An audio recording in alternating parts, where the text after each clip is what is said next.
강의를 시작합니다. 이 강의는 이 책으로 진행이 되네요. 자, 보고 계시죠? 3일에서 출간한 IFRS 주요 개정 과목별 회계 처리와 세무 실무입니다. 3일 인포마인이 출간했고요. 이 책으로 우리가 여러분 24시간을 수업을 하십니다. 자, 잠깐만요.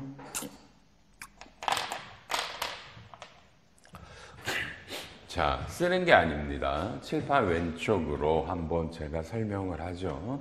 여러분, 우리나라가 2011년부터 국제회계 기준이 도입이 됐죠.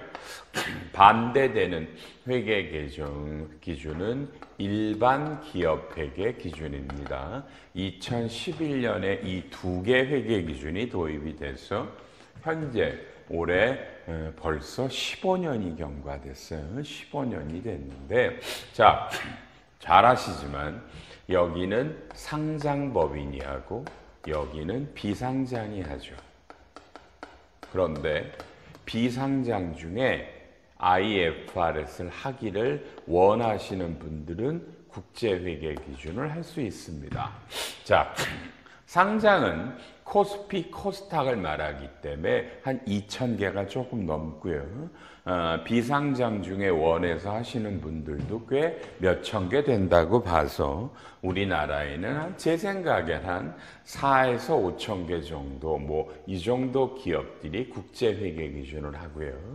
나머지 기업들은 일반 회계 기준을 합니다. 잘 모르실 수 있지만 우리나라는 법인세 신고하는 기업으로 보통 한 100만 개가 있다고 보시면 돼요. 그래서 한 100만 개 정도의 기업은 일반 회계 기준이고 한 4천에서 5천 개 정도는 국제회계인데, 아무래도 요 5천 개의 이 기업들이 우리나라를 대표하는 너무너무 유명한 거대한 기업들과 자회사들, 이렇기 때문에 아무래도 이 회계가 위중이 더 중요도가 있겠죠. 자, 그래서 저희 아이파는 국제회계 기준을 입문이라는 과정과 중급이라는 과정과 고급이라는 과정을 구성하고 있어요. 그렇죠? 책이 물론 입문과 중급은 제가 쓴 한 권의 책인데, 입문은 16시간, 중급은 24시간, 그렇죠? 고급은 16시간. 여러분, 요렇게 우리가 수업이 진행이 되고 있어요. 여러분요. 그리고 요거는 순회계만을 얘기를 하니까 맨 마지막에 이런 국제회계 기준의 회계와 세무 처리를 한꺼번에 법인세까지 함께하는 과정이 24시간이에요. 그러면 토탈 80과정이죠. 80시간이 완성이 되는 겁니다. 그래서 실제로 이 국제회계 기준의 회계와 요 세무 처리가 가장 마지막 수업이고 어렵죠. 법인세가 들어오니까. 그죠? 요런 과정으로 되고 오늘은 요 수업을 합니다. 이것도 제가 쓴 책인데요. 여러분 그냥 농담 삼아, 그죠? 여러분 농담 삼아. 우리나라에서 여러분 있죠? 우리나라에서 있죠. 국제회계 기준으로 이런 회계와 세무조정을 이렇게 한꺼번에 써 있는 책은 정말 죄송해요. 이 책밖에 없어요. 한국에 아무런 책이 없어요. 이유가 뭘까요? 1번, 여러분이 책을 안 사요. 써봐야 안 팔려요. 그럼 쓸 이유가 없죠. 그죠? 쓸 이유가 없죠. 또 여러분은 거꾸로, 내가 회계사님 저런 두꺼운 책을 왜 사요? 지금 시대가 어떤 때인데. 맞아, 서로 간에. 그러니 책이 없어요. 그럼 여러분 한번 물어볼게요. 여러분 앞으로 이런 책들 없으시면 뭘로 공부하실래요? 알아서 하시겠죠. 어쨌든 그래서 안 쓰고요. 또 다른 말로 가면 이 국제회계 기준이 뭐예요? 너무 어려워요. 이해하세요? 어려워요. 어려우니 이 전 그 회계를 다 쓰고 거기에 세무조정이 붙으면 얼마나 더 어렵겠어요. 미안해, 이 말도. 별로 할 수 있는 분이 잘 없어요. 그래서 책이 없다니까요, 우리나라에. 근데 저는 워낙 오랫동안 이런 국제회계 기준에 대한 강의와 집필과 세무조정을 떠든 놈이잖아요. 그렇죠? 그래서 제가 썼어요. 그래서 이렇게 돼 있어요. 이렇게 돼 있어서 하여튼 요게 제일 어려운 반이니까 자, 이 반은 연간 회원들이 듣겠죠. 주로 일반 분들도 들어야 돼. 이 단과반으로도 이걸로 동영상으로 본인이 회계가 자신이 잘 없으시면 여러분 이 과정 들으시는 거 아니에요. 근데 여러분은 착각을 하는 게 제목이 개정 과목별 회계와 세무조정이라고 써 있죠. 그러니 그냥 이 과정은 국제회계 기준의 재무제표상의 자산, 부채, 자본, 수익 비용을 그냥 내용 기본적 내용을 설명하라 봐. 그건 아니지. 그건 인문이죠. 이건 가장 어려운 국제회계 회계와 엔드 세무조정이 붙어요. 기본적인 얘기는 하지도 않고요. 가장 어려운 반이에요. 그러니 웬만한 분들이 들으면 못 따라온다니까요, 이건요. 아셨죠? 그러니까 회계를 중급 회계가 대빵이에요. 가운데 있잖아. 얘가 핵심이거든요. 얘를 한 3번에서 5번씩 수업을 듣고 이제 잘 알고 그리고 법인세법도 어느 정도 알고 법인세도 어느 정도 해보고 그런 분들이 마지막에 듣는 과정이에요. 화면 끄셔도 돼요. 다른 거 먼저 들으시면 되고요. 그리고 자, 여기서 부탁을 드릴게요. 우리나라에는 자, 빨리 이 수업을 누가 들어야 되나? 여러분 1번 현재 IFRS를 하고 계시는 회사에 근무하시는 누구요? 재무팀, 세무팀 분들 다 들으셔야 돼요. 재무팀, 세무팀 분들 다 들으셔야 돼요. 여러분, 요새 아시죠? 사람을 모아서 하는 수업을 오프라인 교육이라고 부르고 여러분이 지금 보시는 건 온라인 교육인데 2025년부터 우리나라에 오프라인 수업 사람 안 와요. 안 옵니다. 그건 뭐 이미 예측됐잖아요. 왜요? 작년 연말부터 무슨 계엄, 탄핵, 그 다음에 지금 시점에서는 대통령님이 탄핵이 된 이후 상태니까 이제 새로운 대선 뭐 이런 거 그리고 미국이 트럼프가 돼서 전 세계 말도 안 되는 관세를 때렸고요. 주가는 대폭락을 하고요. 대기업은 사람을 못 뽑고요. 신규 입사자 없어요. 우리 젊은이들 어딜 가요? 뽑는 데가 없는데. 그렇죠?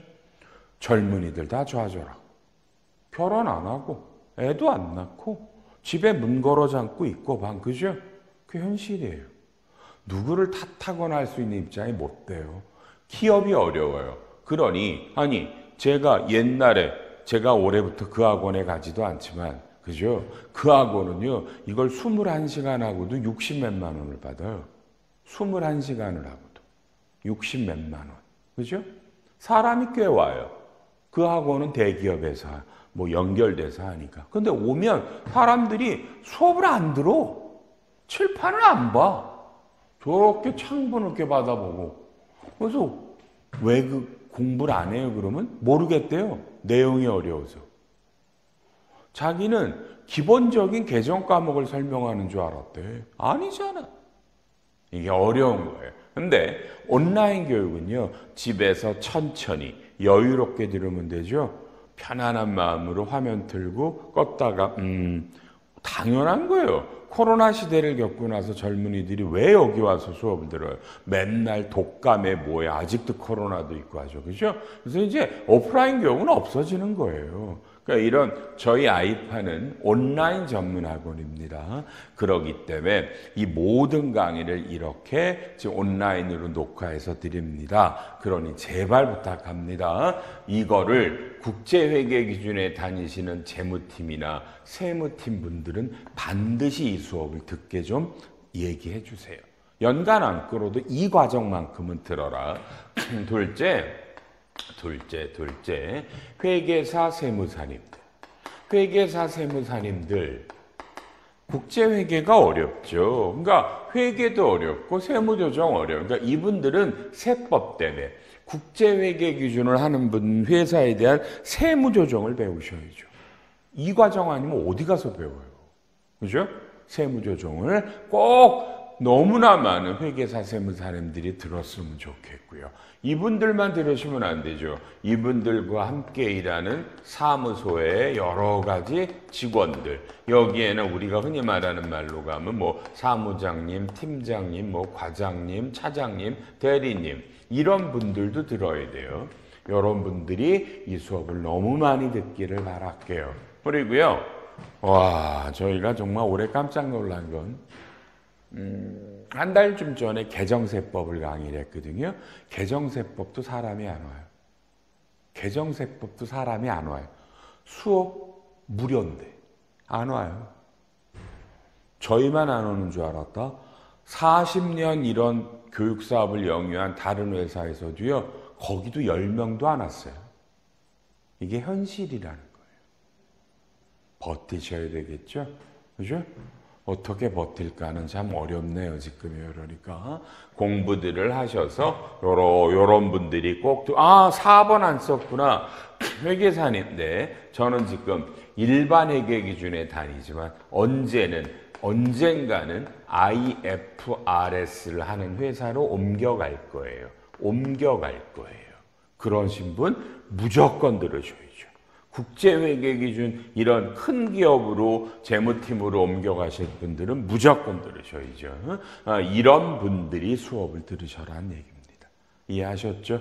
그죠? 아무리 희망도 없고 다 없어요. 뭐 어쩔 수 없는데 그래도 여러분 그냥 계실 수는 없잖아요. 동의하시죠? 그냥 계실 수는 없잖아요. 뭔가는 하셔야 되죠. 저랑 하죠. 그리고 저는요, 이 책의 저자라고 하는 사람이에요. 책의 이름이 있죠. 아시는 분 알고, 뭐 처음 보는 분도 있겠고요. 저는 회계사고요. 네, 올해로 41년차 회계사입니다. 그러니까 나이가 60 중반이고요. 강의는 6년 정도 했고요. 그냥 쉽게 대한민국에서 회계세법을 가장 오랫동안 강의한 선생은 저 맞습니다. 저고요. 올해도 무지하게 많은 수업을 합니다. 이런 녹화들 때문에 그렇죠. 저 처음 보시는 분 올해 보시는 분 이상하지 않아요? 제가 원래 머리가 까만데 하얗죠? 제가 이제 염색 안 해요. 이제 올해부터 이대로 살기로 했거든요. 뭐 그래요. 사는 게 대단한 거라고, 그죠? 굳이 염색하고 살아, 제가. 언제든지 여러분 궁금한 거 저한테 물어보세요. 아시지만 모르시는 분 제 핸드폰 번호고 얼마든지 여러분이 궁금한 거를 물어보라는 전화입니다. 많은 분들이 문자로 상담을 하시죠. 또 많은 분들이 저한테 수업 듣고 이런 분들 참 많아요. 아무 때나 문자하시고 전화하세요. 제가 궁금한 것은 어저께는 한 분이 저한테 뭘 물었는데 저한테 뒤지게 혼났어요. 그죠? 질문을 못해. 그래서 내가 답이 본인은 질의하는 방법을 좀 배워야 되겠다. 그러니까 뭐라고 말을 썼는데 제가 이해를 못하겠어. 그렇게 물으시면 안 되는 거거든요. 여러분은 알지만 제가 어떻게 알아? 구체적인 내용을 써서 질의를 해줘야 제가 답변을 하죠. 그죠? 어저께 그 질문 받고 저한테 많은 질문하는 분인데 아직도 그러네. 순간 제가 뒤지게 화났었어요. 그죠? 아니 저한테 제 수업을 그렇게 많이 듣고 저한테 그렇게 많이 물어보신 분이 아직도 이렇게 묻나? 그죠? 그러시면 안 돼요. 정확한 질문을 하셔야 제가 정확한 답을 해드려요. 제 대답이 틀릴 수도 있고 모를 수도 있지만 여러분 이렇게 언제라도 질의하셔도 됩니다. 여러분요. 찾아오셔도 되고요. 그저께는 어떤 또 세무사님이 한 분 찾아오셔서 열심히 공부하는 방법 묻고 가. 저한테 또 뒤지게 혼났어요. 그 세무사도요. 왜? 그 세무사님은 젊은 분인데 제 아들보다도 어린데 너무 공부를 많이 해. 그래서 너무 공부만 하지 마라. 공부만 하게 되면 좀 그래서 그냥 적당히 해야 되거든요. 실무도 하고 거래처도 방문하고 이러면서 해라라고 말씀을 또 드린 적도 있고요.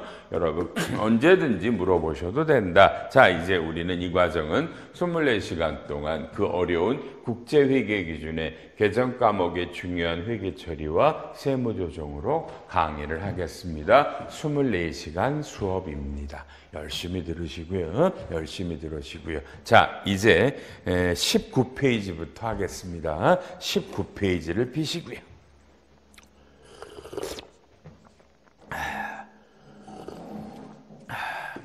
가만 있어봐. 이 수업 들으러 온 건가요? 책 받아와야지, 1층에서. 책이 없으면 어떻게 수업을 들어. 자, 이제 19페이지는요. 간단하게나마 2025년에 여러분 개정된 법인세 관련된 세법을 공부합니다. 여러분 올해 법인세 그렇게 많이 안 바뀌었어요. 이해해 주세요. 좀 짜집기식으로 뭐가 돼요. 하여튼 보면서 할게요. 자, 법은요, 작년 연말에 법률은 개정이 됐고, 시행령은 올해 2월 28일 날 개정됐고, 시행규칙은 21일 날 개정됐습니다. 공포라고 부릅니다. 1번 비영리법인, 이건 보지 마세요. 여러분하고 상관이 없어요. 비영리법인이니까 와 재밌다. 여러분 빨리빨리 칠판. 제가 말이죠, 지난주에 제가 아주 친한 친구가 전화가 왔어요. 저한테는 가장 중요한 친구, 뭐 한 2명 중에 한 친구인데 전화가 와서 자기 밑에 있는 직원이 이걸 묻더라는 거예요. 여러분이 한번 말해볼래요? 대답해 보실래요? 그분이 교회를 다녀요. 근데 교회가 여러분 어디 서초동에 교회가 있어요. 그러니까 이게 지금 현택은 주택이에요. 이 주택을 명의를 교회가 산 거예요. 대한예수 장로 소속에서 교회가 샀어요. 교회 이름으로 등기가 나고요. 35년이 경과됐어요. 지금 이 주택을 매각을 한대요. 근데 이 집이 3층인데 조그만 교회라 1층은 교회로 쓰고요. 2층은 목사님들이 흔히 말하는 사택으로 쓰고요. 3층은 전세를 줬대요. 남한테. 이 집을 팔아요. 사는 건 2억에 샀는데 파는 건 한 40억에 팔아요. 여러분 이럴 때 이 교회는 이 부동산을 판 거에 따라 어떤 세금을 내요? 그냥 빨리 모른다고 그래. 모르죠? 저도 잘 몰라. 이건 흔한 일이 아니잖아. 제가 이런 종교단체 전문 회계 세무사도 아니니까. 근데 정말 웃기죠. 이 교회 다니시는 그 제 친구의 밑에 직원이, 그 친구도 50이 넘었지만 자기가 잘 아는 회계사한테 가서 물었다는 거야. 근데 이걸 아는 회계사가 없단 말이에요. 세무사들이 해보지 않았으면. 그랬더니 갑자기 거기서 생뚱맞죠. 야, 이런 건 우리 이항수 선생님이 잘 아는데 이항수 선생님한테 한번 우리 물어볼까 그러더래요. 그 친구가 절 알아요. 근데 그 직원이 그걸 모르는데 이 회계사가 그냥 갑자기 이항수가 나오니까 이분이 저는 이항수 선생 알아요. 그럼 거기 가서 물어요. 이래가지고 물어갖고 제가 세상에 된장 이걸 지난 이틀 주말에 그냥 이틀간 이걸 검토하느라고 죽었어요. 다만 저는 여러분과 차이점이, 저는 교회가 부동산을 판 거를 세금을 이제까지 신고해 본 적은 없어요. 그러나 저한테 물어보시면 어떻게 신고하는 거지 검토는 시간만 주시면 분명히 잡아요. 근데 잡는데 고생했다. 아유, 빨리 여러분 말해봐. 어떻게 세금 낼 것 같아? 재밌으니까 시작하면서. 여러분, 교회를 법인으로 볼 것 같으세요? 개인으로 볼 것 같으세요? 전혀 다른 문제가 생겨. 법인으로 보면 법인세를 내고 이걸 개인으로 보면 그냥 양도세를 내는 거야. 요 문제 하나. 양도소득세로 가면 여러분은 회계사님 1세대 1주택이잖아. 아니죠. 1세대는 주민등록이 되는 우리 일반 개인이죠. 이 법인이 그 거주자로 간주가 되는 경우들이 많지만 세대가 아니니까 여러분이 아는 1세대 1주택의 감면 이런 건 전혀 없어요. 그럼 이건 뭐야? 천문학적 양도소득세를 냅니다.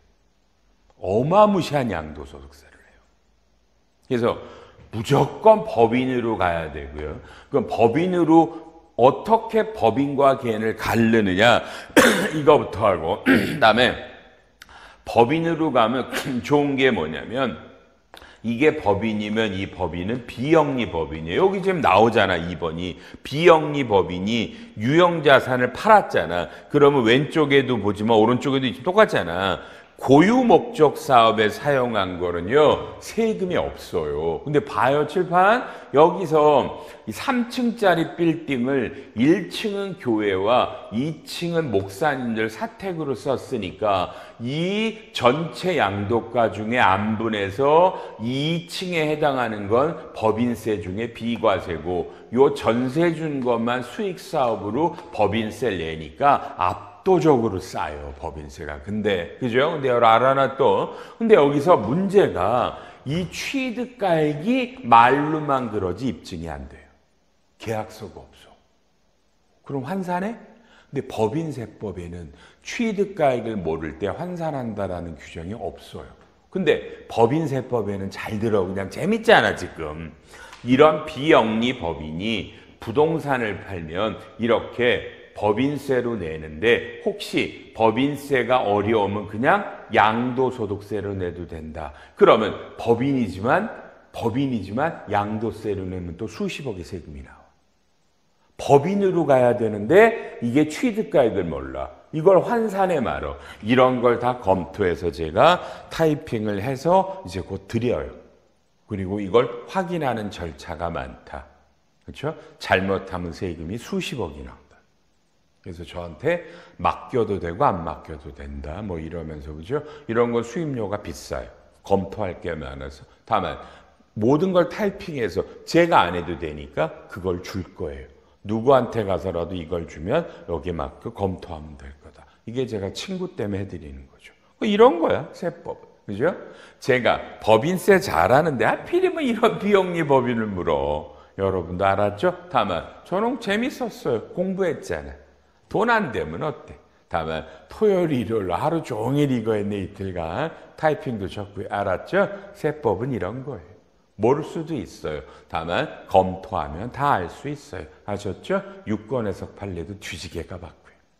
그래서 지금 교회들 중에 절도 마찬가지지 뭐. 근데 절보다는 교회가 소형 교회들이 이걸요 부동산을 팔면 이게 양도소득세로 내야 되는 경우가 많아서 어마어마한 세금을 추징당하는 경우들이 많아요. 여러분 그냥 이런 게 세법이고요. 문득 1번이 그런 비슷한 얘기여서 그랬어요. 넘어가세요. 2번 보지 말고요. 여러분, 자, 20페이지 3번. 빨리 5초 읽으세요. 5초. 5초 읽으세요. 아하.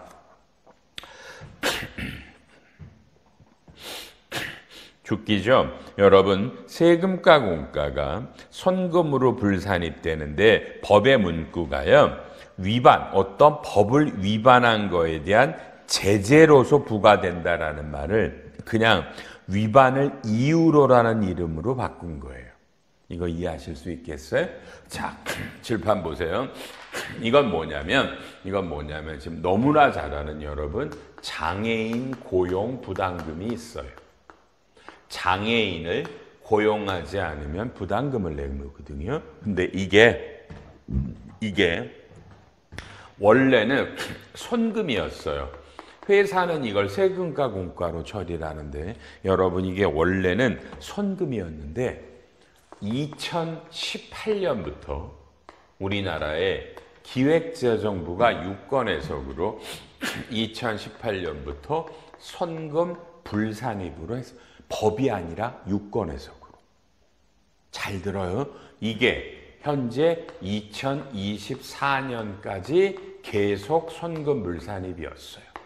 근데 여러분들 기업이 이걸 너무너무 말이 안 되는 거야. 장애인을 써야 되는 건 이해되지만 못 쓰기 때문에 거기 합당하는 부담금을 낸 거예요. 이게 왜 손금 불산입이냐? 기재부의 말은 법의 문구가 장애인을 쓰라는 법을 위반했다. 거기에 대한 제재이기 때문에 손금불산입니다. 지금 이렇게 주장을 한 거야. 여러분 이해돼요?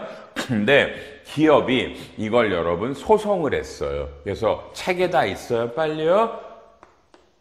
서울 고법에서 여러분 서울 고법에서 이거는 선금이라고 판결이 났어요. 2023년에. 그러면 국세청이 상고라 그래서 이걸 대법으로 가죠. 여러분 대법에서 이놈을 아직도 답을 안 줘요. 너무 민감한 거야. 이게 대법원에서도요. 장애인 고용부담금이 손금이면 정말 전국에 어마어마한 기업들이 환급이 됩니다. 자, 봐봐. 몇 년도야? 18, 19, 20, 21, 22, 23, 24. 7년께 다 환급이에요. 이건 후발적 경쟁이기 때문에. 이해돼요? 천문학적 돈이 나가요. 국가 돈이. 근데 제 생각엔 송금으로 나올 것 같아. 이게 이제 국세청이 얼마나 손금 불산입이다라고 지금 주장하겠어. 대법 가서. 대법도 민감한가 봐. 아직까지도 지금 이 순간도 답을 안 주고 있어요. 그래서 일단 기획재정부가 법을 바꾼 거야. 세금과 공과는 뭘로 법을 바꿨어? 법을 위반한 거에 대한 제재가 아니라 그냥 위반했으면 내는 거는 손금불산입이야. 그러면 이 문구를 바꿨다고 장애인 고용부담금이 2025년부터는 손금이란 뜻이야? 저는 그렇게는 안 될 거라고 보고요. 일단 이건 먼저 대법원의 이 판례가 나오고요. 그 다음에 기재부가 이번에 세법을 이런 식으로 문구를 바꾼 게 어떤 영향을 줄 거냐는 그 이후에 어떤 답이 나올 거예요. 알았죠? 너무너무 민감한 거예요.